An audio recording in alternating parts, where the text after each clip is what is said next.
So we got Hollywooded a little bit just now. That's okay because our next guest is one of the most Hollywood guys I know. I only see him on talk shows, podcasts. We're live on Twitch.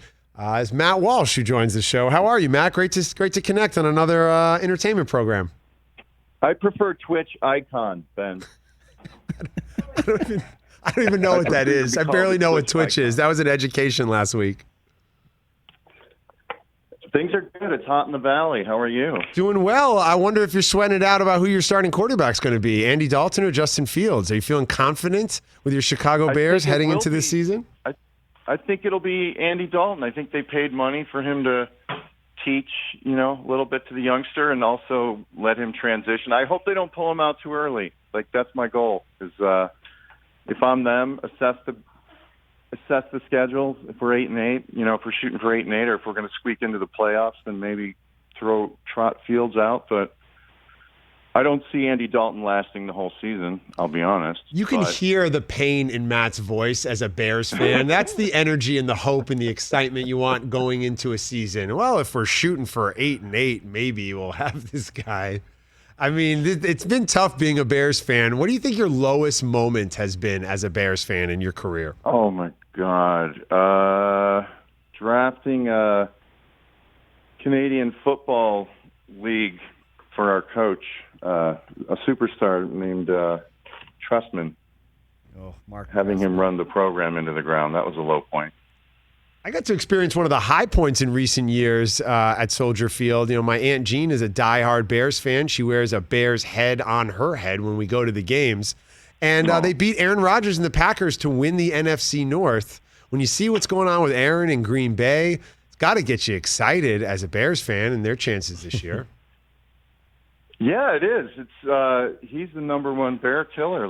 If they have the ball with any time at the end of the game, he's going to get them in field position, and they're going to squeak one out. So yeah, they're the nemesis. And Lovie Smith, when he came to town, he said, "I don't know what's going to happen, but we will beat Green Bay," and that's kind of how Chicago looks at their season. So beating Green Bay is everything, especially with Aaron Rodgers back there. So it's interesting too because there's I don't know, how do you negotiate with a whole town? That whole town owns the team, so does he have to talk to the shareholders or do you know what I mean? There's no McCaskey to go, hey, let's sit down and iron this out. That could be part of the problem in the communication breakdown is that he's on an email CC'd with 248,000 people or however many people live in Green Bay. Yeah. I own a quarter share of the company, and I'd like to say something. Matt Walsh joins the show, two-time Emmy-nominated actor from Veep, and has a new film with Eva Longoria called Unplugged. I remember you telling me the premise for this, and I think it's so great. Share with the class, will you? Because this is something I think everybody could benefit from. It's basically a couple who agrees to go on a digi detox weekend because their marriage is it's fizzling out. There's something wrong, and they're on their screens too much. So they go away to a beautiful remote area, but they put their screens down and instantly become paranoid because they don't know what to do with themselves without looking things up on Google, et cetera. And they become paranoid and freaked out. And there's some locals there who amp up their paranoia, and by the end of it, they have to get back home without any technology. So it's a comedy, and I think it is relevant. Obviously, when I go on, I always tease my wife, but when we have a date night, I make her drive so she can't pick up the phone. I honestly, know how it is as a diehard sports fan, like you are, in that you're always having access to information, stats, things you can look up. So it's a challenge to say, I got to log off the computer at 2 a.m. looking up which running back I'm going to take in the 6th round. So this is a real issue that sports fans face. My fantasy tight end pulled a hamstring. I just have to figure this out. Are you deep in fantasy leagues now? Are you getting ready? You have mock drafts happening at the Walsh household? Oh my God, I wish I was that good. I'm the classic. Make it to the playoffs, get to the final game, and not win. So I get, in the true American sense, in our league, I think the winner makes $1,600, and second place gets $300 or $400. You know what I mean? It's the classic American. You reward first place, and then second place, you barely get your entry fee back. Well, now's the time in fantasy football where stakes can be set. Where if you come in last, there's a punishment, or you see leagues going around with tattoos that go for losing or winning. I'm forever immortalized on West 3rd Street here in West Hollywood in Goal Sports Bar for being dead last in their fantasy league with a statue. But talk to me a little bit about your fantasy league, your crew, any odd traditions with what you guys do? Wait, hold on. Don't you have a statue of yourself in a bar because you came in last? It's a statue that has my name on it. It's a crying football player, and it says Ben Lyons 2019 #1 loser or something like that. Okay. All right. I just wanted to, in case I run into that place. All right. Right now, the tradition is you pay, of course, first place gets another like $300 or $150 from last place, or $200. But there has been talks of like various, punishments or shame, like wearing the ugliest watch in the world for a year. But it has never come to fruition. It's more about bits and insulting each other and, smack talking, basically. Matt Walsh joins the show. Got a new film called Unplugged, Emmy-nominated actor. What's that? Unplugging, it's called. Excuse me. Sorry, I was plugged in. I thought it was Unplugged. It's Unplugging, starring Eva Longoria. Producers on it, yeah. They're on it, yeah. No stone left unturned here at the Rich Eisen Show. You started this wonderful theater out here, UCB, the Upright Citizens Brigade, and you've had some wonderful improv opportunities with guys like Blake Griffin and other athletes over the years. Talk to me about Blake, the comedian. Blake's funny. Like, he's charismatic and funny and gets it, as they say. He's great. I actually worked with the Globetrotters, too. I used to teach them improv for many seasons. During spring training, I would get to go out to some, mediocre Holiday Inn in the middle of Long Island and meet the rookies and sort of teach them how to commit to the fiction that they're stepping into and how to exaggerate. Basic 101 stuff. But a lot of the guys, obviously the showman and the main guy and the Globetrotters, they have chops. They don't need to learn anything. Sounds like you're the Akeem Olajuwon, the way that guys, big men go and learn drop step post moves. Bring in Matt Walsh for the Globetrotters. He's going to teach you how to throw a bucket full of water that doesn't have water. We should do that. We should start a school where we help athletes transition into show business, because you obviously could help with that as well. You're in the sports world, and I could teach a little improv, and we scout our athletes. We just start looking at guys in post-game interviews, and we go, that guy's money.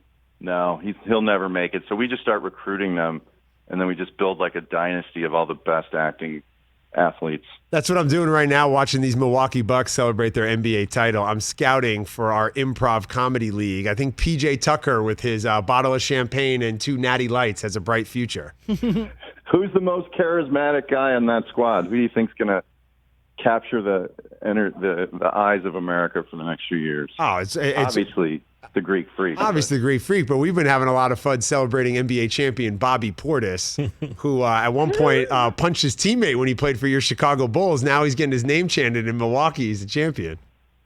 Oh, that's awesome. You a big Bulls fan? What's the state of the Bulls right now? And in the post-Jordan years, it's been kind of tough for you, I would imagine, in Chicago. Yeah, it has, but they're rebuilding, and there was promise last season. I'm optimistic that they make the playoffs this year. That would be my bold statement or my hot take for the Bulls, for whatever reason.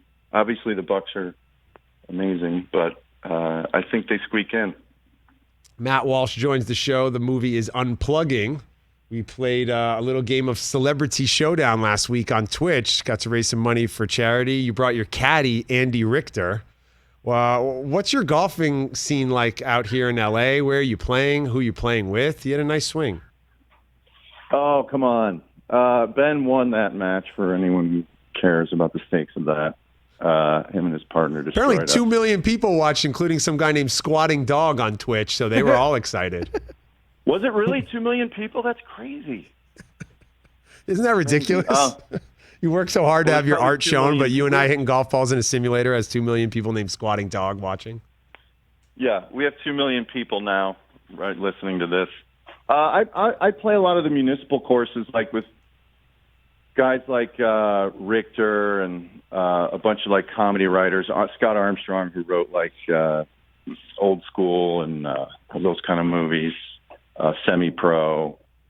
And a lot of Chicago, like guys who live out here, we play kind of just pick up golf. We don't usually shell out too much money for the nice courses, although you gave me a nice hot tip on a Borrego Springs course, which I'm going to check out when it cools down. That's right. If you ever wanted to golf on Mars, this is the closest thing to it. Rams Hill down in Borrego Springs. It's the only sport you get better at as you get older. I still feel, maybe delusionally so, that my best golf's in front of me. It keeps me coming back. Yeah. For you, when it comes to comedy and continuing to find the joke, continuing to improv, continuing to take on movies, we've been talking today about Tom Brady's motivation in year 276 as he's going for his 412th Super Bowl. What's your motivation as a comedian as you continue your career on? I always try to involve myself in projects where I can influence it's going to be comedy. Drama's not as fun. And I try to step into projects that are collaborative, where I can influence the comedy. Either I get to write it or pitch ideas to the writers, or we get to improvise stuff on set. And, directing a little bit here and there.